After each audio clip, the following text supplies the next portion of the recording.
Before another Medicare premium comes out of your Social Security check, check this first. A lot of seniors are watching more than $200 disappear from their check every month and assuming there is nothing they can do about it. That may be wrong. Some seniors can have that Medicare Part B premium paid for them through a state program. Some can get help with heating and cooling bills before those bills damage the whole monthly budget. And some seniors who are already receiving Social Security may still qualify for SSI, which can add extra monthly money on top of a small check.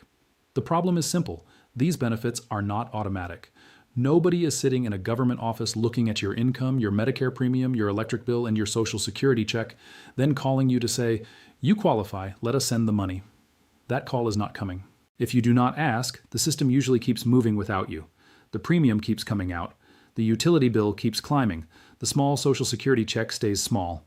And the senior who may have qualified never finds out because they decided too early that the help was for someone else. That is the mistake this video is here to stop. This July, there are 3 benefits every senior should check before another month goes by. The first can help stop the Medicare Part B premium from being taken out of your Social Security check. The second can help with heating, cooling, and emergency utility bills through LIHEAP. The third is SSI, and this is the one many seniors misunderstand the most because receiving Social Security does not automatically mean you cannot receive SSI. That part matters. If your Social Security check is small enough, SSI may still be able to add money on top of it. Maybe not the full amount, maybe only a partial payment. But for a senior trying to stretch a small check across rent, groceries, medicine, and utilities, partial monthly help can still change the month. And before you count yourself out, let the program office check the real numbers. Many seniors reject themselves too early because they think their income is too high, or because they own the home they live in, or because somebody told them no years ago. But these programs have income rules, resource rules, state rules, exceptions, and different levels of help. The number you see in your bank account is not always the same way the office counts your eligibility. In this video, I'm going to walk you through all 3 benefits in plain English. I will show you what each one does, who should check it, what mistake makes seniors disqualify themselves too early, and the exact words to use when you call so you do not sound confused or get brushed off.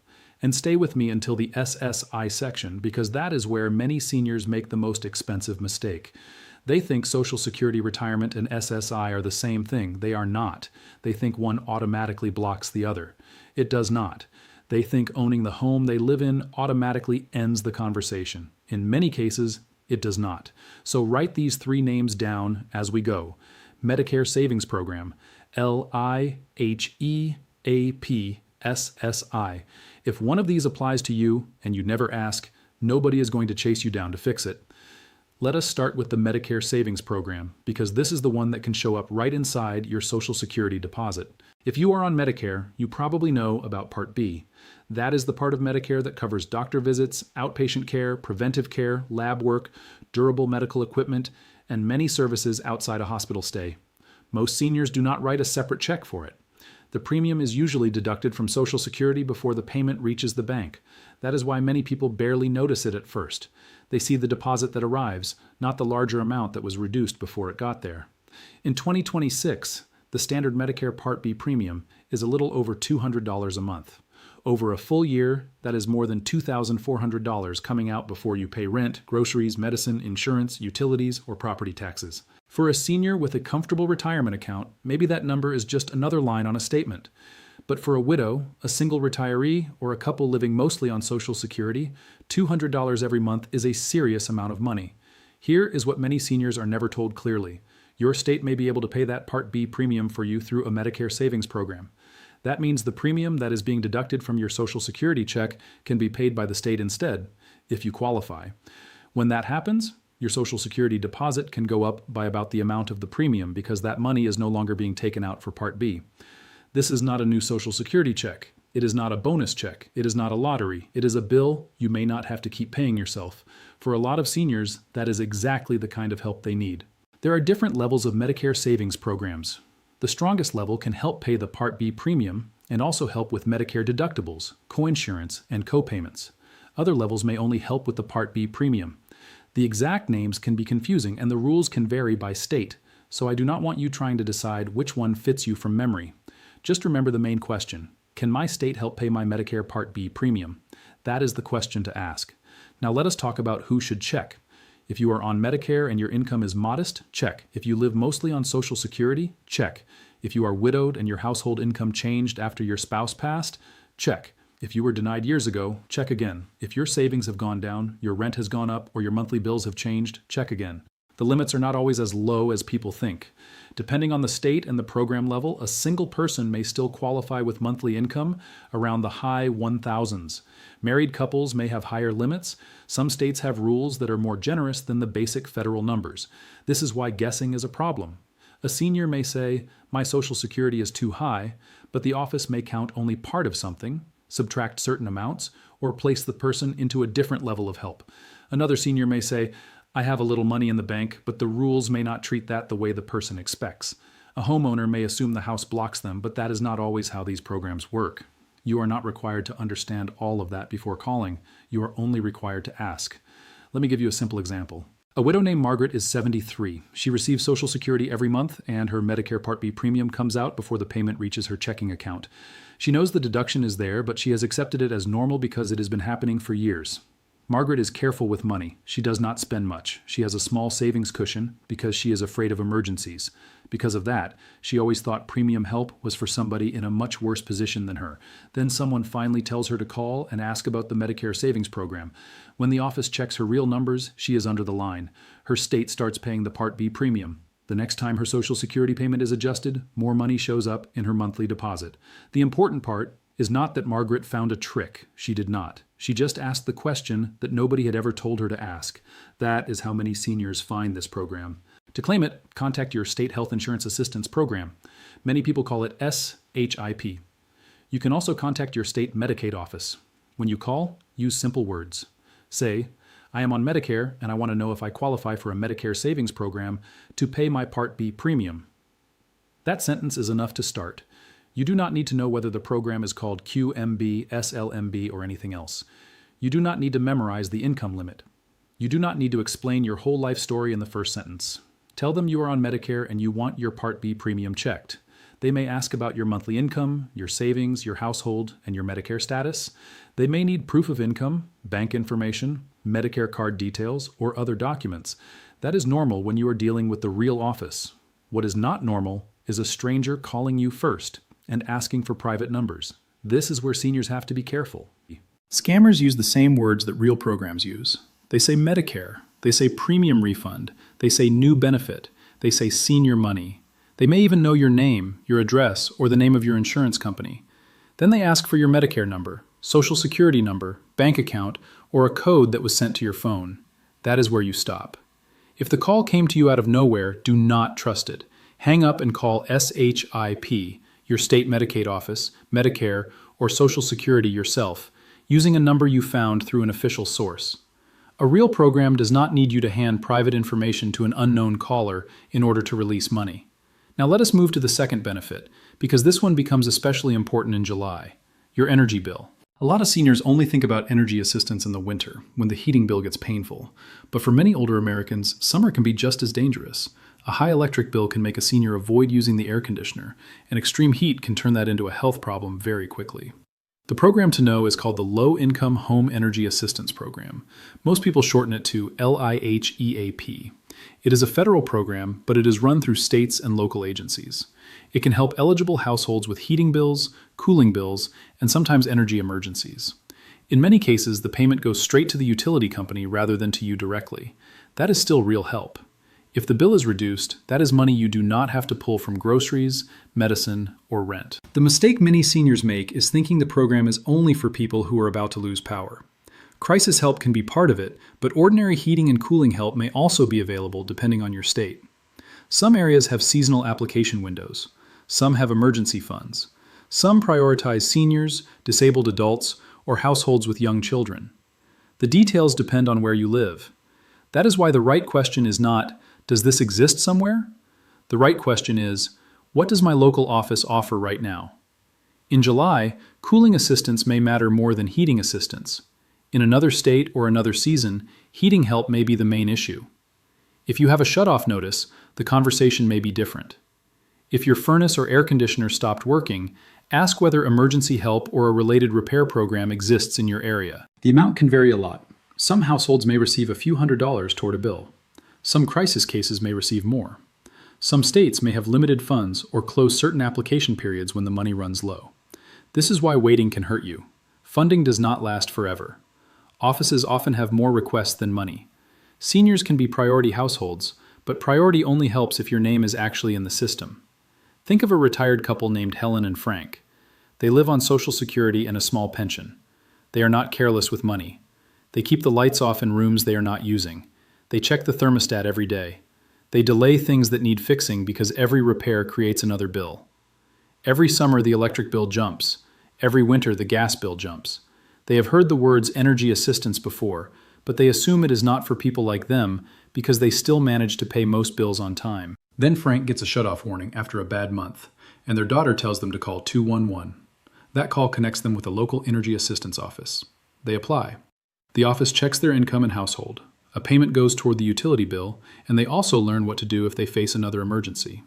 They did not know the program was sitting there because nobody had ever explained it in normal language. That is common. To claim this benefit, call 211 if it works in your area. Ask for the office that handles energy assistance or LIHEAP. You can also search for your state LIHEAP office, your local community action agency, or your county energy assistance program. When you call, say, "I am a senior on a fixed income, and I want to know if I qualify for LIHEAP heating assistance, cooling assistance, or crisis utility help." Ask about all three: heating, cooling, crisis help. If you received a shutoff notice, say that clearly. If your air conditioner stopped working during summer, say that clearly. If your furnace is not working before winter, say that clearly. The exact problem can affect which part of the program they look at. Once again, do not pay someone to apply. A real local office may ask for documents. They may ask for identification, income proof, a utility bill, or a shutoff notice. But a random caller asking for bank information is not the same thing as a real application. If someone calls and says they can get you utility money faster if you pay a fee, be careful. If they ask for your online banking login, stop the call. If they pressure you to act before you can talk to family or verify the office, stop the call. Use 211 or a verified local agency. Now let us talk about the third benefit, because this is where many seniors are confused. SSI.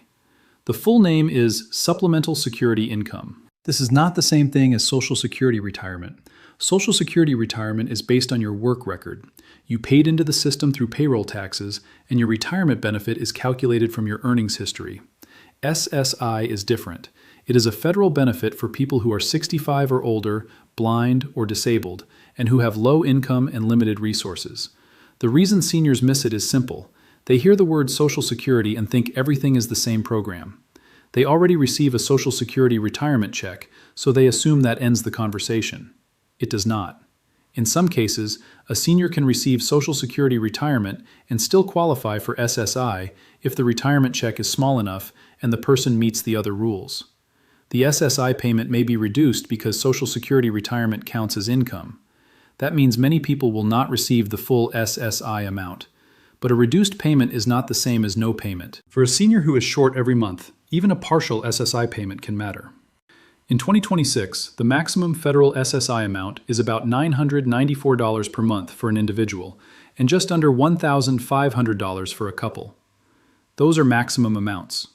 Your own amount depends on income, living arrangement, resources, and other rules. That is why you should not try to calculate it from a rumor or a comment section. Let Social Security check it. There is also a resource limit. This is another area where seniors reject themselves too early. SSI does look at resources, but not everything you own is counted the same way. The home you live in generally does not count. One vehicle generally does not count. Ordinary personal items are not treated the way many people fear. So if you live in a small, paid-off home, do not assume that automatically blocks you. If you own an old car, do not assume that automatically blocks you. If you were denied when your spouse was alive and your situation has changed, do not assume the old answer still applies. Ask directly. Let me give you an example. A man named Tom is 71. He worked for decades, but his wages were never high. His Social Security retirement check is small. After rent, medicine, groceries, and utilities, he is always short near the end of the month. Tom has heard about SSI, but he believes it is only for people who never worked. He also thinks that because he already gets Social Security, he cannot receive anything else from the same office. Both ideas are wrong. When he finally calls Social Security and asks specifically about supplemental security income, they review his income, resources, and living situation. He does not qualify for the full amount, but he does qualify for a partial payment. That partial payment changes his monthly budget. It does not make him rich, it does not solve every problem, but it gives him money he had been missing only because he misunderstood the rules. That is why the exact words matter when you call. Do not just say, "My Social Security check is too small." Say, "I already received Social Security retirement, and I want to know if I also qualify for Supplemental Security Income, SSI." That tells the office exactly what you want checked. You can apply through the Social Security Administration. You can start online, call Social Security, or make an appointment with a local office. If you have trouble with forms, ask for help. If you are helping a parent, sit with them and make sure SSI is discussed directly. Now let us put these three together. The Medicare Savings Program may pay the Part B premium that is coming out of your Social Security check. LIHEAP may help with heating, cooling, or emergency utility bills. SSI may add money on top of a small Social Security retirement check if you meet the rules. A senior could qualify for one of these. Some seniors could qualify for more than one. Some will not qualify after the office checks, but the only way to know is to apply or at least ask the correct office. And this is where people misunderstand a title like "for all seniors." It does not mean every senior automatically receives every benefit. That would not be true. These programs have income limits, resource rules, state rules, paperwork, and funding limits.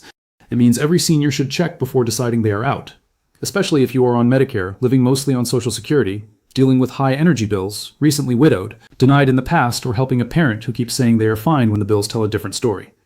Here is your action plan. For the Medicare Savings Program, call SHIP or your state Medicaid office. Ask if your income qualifies you to have your Medicare Part B premium paid. For LIHEAP, call 211 or your local energy assistance office. Ask about heating help, cooling help, crisis help, and shutoff prevention. For SSI, contact Social Security and ask whether you can receive supplemental security income on top of your current Social Security retirement check. All three are free to apply for. If someone wants a fee before helping you apply, slow down and verify who they are. If someone calls first and asks for your bank information, do not give it. If someone says your benefit will disappear unless you give a code right now, end the call and contact the real office yourself. The safest habit is to start the call yourself through SHIP, 211, Social Security, or the state or local office that handles the program. Before you end any call, ask one more question. Is there any other senior benefit I should check based on my income? That question can matter because one office may know about another program. SHIP may point you toward prescription help. An energy office may mention weatherization. A local agency may know about food help, property tax relief, transportation help, or another state program. You do not need to know every program name before making the first call. Start with these three. Medicare Savings Program. LIHEAP, SSI. Then let the offices tell you what else may fit. If the first person you speak to is rushed, unclear, or unhelpful, do not treat that as the final answer. Call again, ask for a counselor, ask what documents are needed, ask whether there is a local office that can help with the application. Many seniors stop after one confusing conversation. That is often where the money gets missed. And if you are the adult child of a senior, do not assume your parent knows this already. Many older people will not admit how tight the month has become. They may be cutting back quietly. They may be avoiding the air conditioner. They may be delaying medicine. They may be throwing away letters because the paperwork looks confusing. Sit down with them and check. A few phone calls may tell you there is nothing available, but they may also uncover help that has been sitting there while the bills kept coming. Before another Medicare premium comes out, before another summer electric bill lands, or another month passes on a small Social Security check, write down these three names: Medicare Savings Program, LIHEAP, and SSI. And if this helped you understand something you had never been told clearly, share it with someone over 65 who lives on a fixed income. They may be missing one of these benefits simply because nobody explained where to ask.